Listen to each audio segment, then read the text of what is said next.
বন্ধুরা, আজকের রেসিপি হচ্ছে রোস্টার পোলাও। চলো রেসিপিটি দেখে নিই।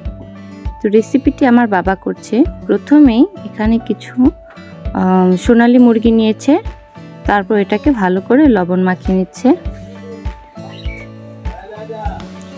তো এটাকে একদম ভালো করে লবণ মাখিয়ে ডুবো তেলে ভেজে নিতে হবে। তো এই তো এখানে গরম তেলে এটাকে ভেজে নিচ্ছে। একটু হালকা বাদামি করে এটাকে ভেজে নামিয়ে নিতে হবে। এরপর সেই তেলেই আবার পেঁয়াজ দিয়ে দিচ্ছে। পেঁয়াজটাকে দেওয়ার পর এটাকে একদম বেরেস্তার মতো করে ভেজে নিতে হবে। পেঁয়াজের মধ্যেই দিয়েছে লবণ দিয়ে এটাকে ভালো মতো ভেজে নিতে হবে।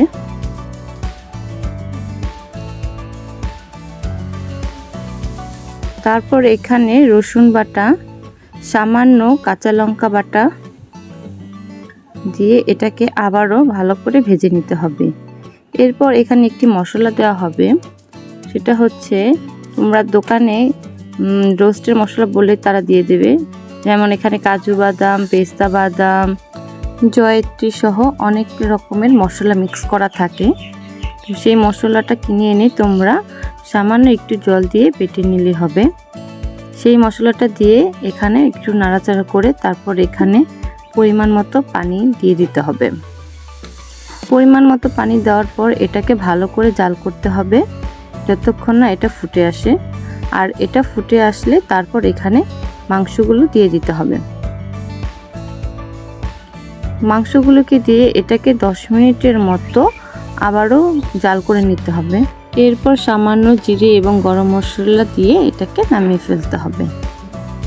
আর পোলাও রেসিপি তো তোমরা সবাই পারো, তারপর বলে দিচ্ছি। এখানে একটু তেল দিয়ে তার মধ্যে 2টো লবঙ্গ, 2টো এলাচ দিয়ে তার মধ্যে সামান্য আদা বাটা দিয়ে এটাকে ভালো করে ভেজে তার মধ্যে পরিমাণ মতো তোমরা পানি দিয়ে দেবে। 1 কেজি চালের জন্য 2 কেজির মতো পানি দিয়ে তারপর সেটাকে ফুটিয়ে সেখানে পোলার চালটা দিয়ে এটাকে দমে রেখে দিলেই পোলাও রেডি। এই তো আমাদের রোস্ট আর পোলাও একদম তৈরি হয়ে গেছে।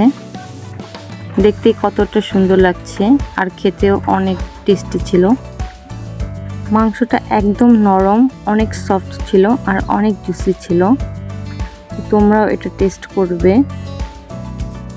দেখো মাংসটা ধরতেই কি সুন্দর, একদম নরম, হাতে চলে আসে আর খেতেও দুর্দান্ত ছিল। তোমরাও এটা ট্রাই করবে।